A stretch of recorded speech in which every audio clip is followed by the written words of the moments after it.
In this video, I'll show you how to do calculations in statistics using Desmos. So let's go to slide number 5 of the PowerPoint. We're given 5 data points, 70, 69, 68, and 65, which are ages of US presidents. To enter this data in Desmos,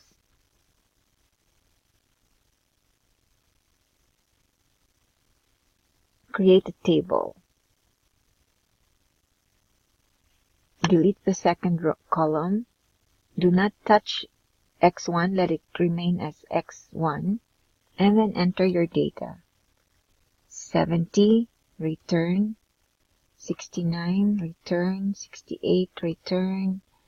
And 60. To get the mean, we need the total of this list. So go to the keyboard. By the way, if you don't see the keyboard, you look at the bottom left corner, and that's a toggle switch. Click on it and it will appear. Go to Functions and then Statistics. You will see a total function here, so just click on it. Total, you want the total of the X1 column. So X, oops, not there, inside the parentheses. X underscore 1. So that's 272. There are 4 items. So that's the mean. So that's how to calculate the mean. In this example, we're trying to calculate the standard deviation. So we need to get the deviation of each data item from the mean.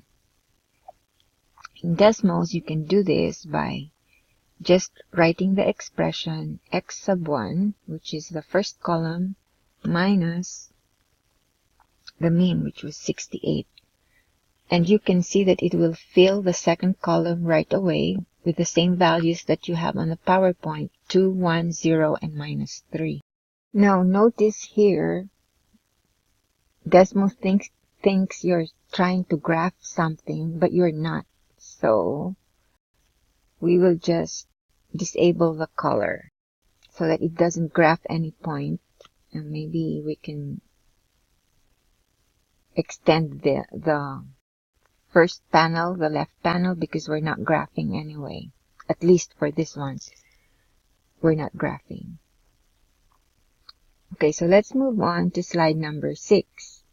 To calculate the standard deviation, you need the deviation from the mean, and then we have to square it and then total it.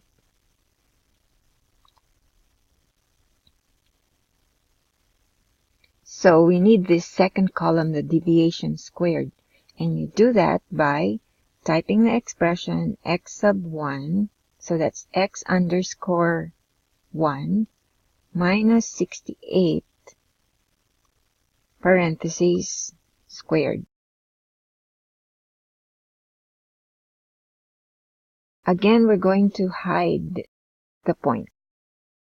Now, how do we get the total of this? Again, you use total, and then parentheses, x sub 1 minus 68 squared. And you see the total is 14. So the variance is this total, 14, divided by the number of items minus 1, because this is sample variance. You have to subtract 1. So that's going to be 3.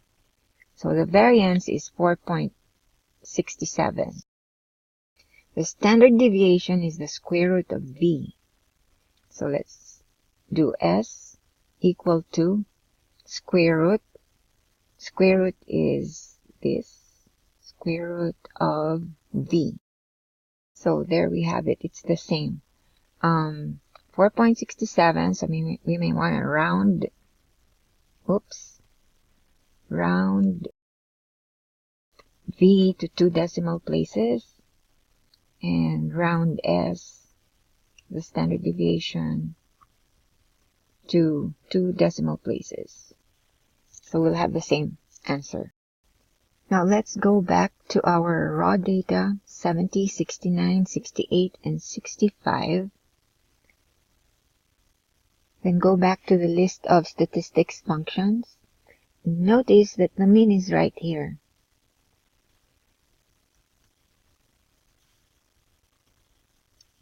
That gives you the mean without doing the totaling. You still have to know how to produce this mean by hand by totaling the data points and dividing by the number of data points. However, in problem solving that you will do later, where you need to get the mean right away, you don't need to keep doing that. The standard deviation is, or let's start with the variance first, is this one, variance. And you can just copy and paste, Control-C, Control-V. And the standard deviation is STDV, Control-V. You also have the maximum. Where is this? Maximum. Oops, sorry, not there. We have to go to a different row. The maximum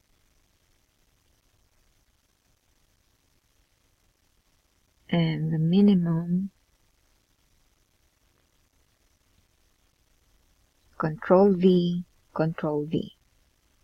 When we have a long list of data, you can compute the range by just typing in max of x1, the list, minus min of x1. And of course, you can also calculate the median automatically.